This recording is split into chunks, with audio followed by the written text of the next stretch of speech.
ওসমান হাদিরা যেন যুগ যুগ ধরে এই দেশে এদেশে মাটিতে বেঁচে থাকে, এরকম মানুষের জন্য প্রচন্ড তৃষ্ণা এবং পিপাসা সমাজে আছে।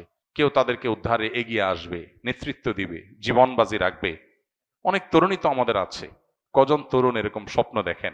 আমরা নামে মাত্র স্বাধীন হয়েছি, আমাদের চিন্তা চেতনায় আমরা স্বাধীন হয়ে উঠতে পারিনি।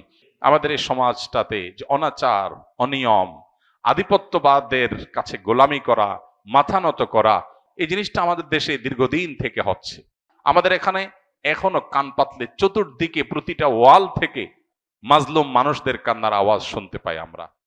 ইসলাম আমাদেরকে সবসময় সৎ কাজের আদেশ এবং অসৎ কাজে বাধা প্রদান করার কথা বলে, অন্যায় অনাচারের বিরুদ্ধে অবস্থান নিতে বলে।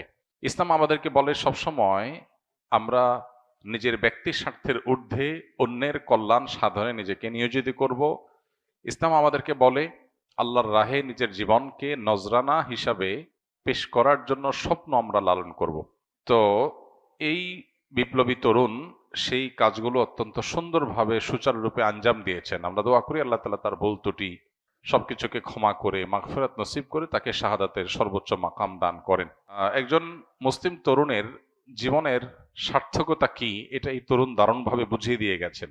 আমাদের তরুণদের বড় অংশ তারা ভোগবাদ, খেলতামাশা, আনন্দ বিনোদন, হেয়ালিপনা এসব কিছুর মধ্যে ডুবে থাকে। পশ্চিমারা আমাদের ধার, আমাদের স্পিরিট, আমাদের গতি, আমাদের পাওয়ার, আমাদের ইমানের শক্তি, এগুলো সবগুলোকে তারা ভোঁতা করে দেওয়ার পরিকল্পনা হাতে নিয়েছে। আমাদেরকে নারীতে, মাদকে, বিভিন্ন বিষয়ে তারা আসক্ত করে ফেলেছে এবং এই ভোগের মধ্যে জীবনযাপন করাটাই বা ক্যারিয়ার বা নিজের গণ্ডির সীমাবদ্ধ চিন্তার মধ্যে আবদ্ধ থাকাটাকেই জীবনের লক্ষ্য হিসাবে যেন আমরা বেশিরভাগ তরুণরা আমরা বানিয়ে নিয়েছি।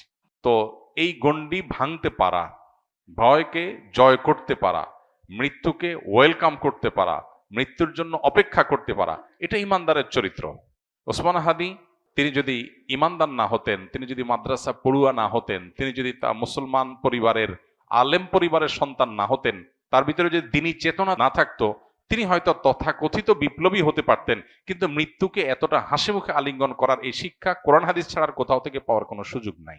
অতএব আমাদের প্রত্যেকটা যুবক কিভাবে তিনি ন্যায়নিষ্ঠ হবেন, কিভাবে তিনি দেশের মানুষকে, মুসলিম মিল্লাতকে অন্যায়ের হাত থেকে রক্ষা করবেন, আধিপত্যবাদের বিরুদ্ধে কিভাবে তিনি লড়ে যাবেন এবং ব্যক্তি স্বার্থ চিন্তা করবেন না, ফ্যামিলি স্বার্থ চিন্তা করবেন না, এগুলোর ঊর্ধ্বে উঠবেন, আল্লাহর উপরে ভরসা রাখবেন, আল্লাহর সঙ্গে সাক্ষাতের প্রত্যাশা করবেন, সেই ন্যায়নিষ্ঠ হওয়ার, অন্যায়ের বিরুদ্ধে প্রতিবাদী হওয়ার, অসৎ কাজে বাধা প্রদান করার শিক্ষা ওসমান হাদি আমাদেরকে দিয়ে গেছেন। আলহামদুলিল্লাহ।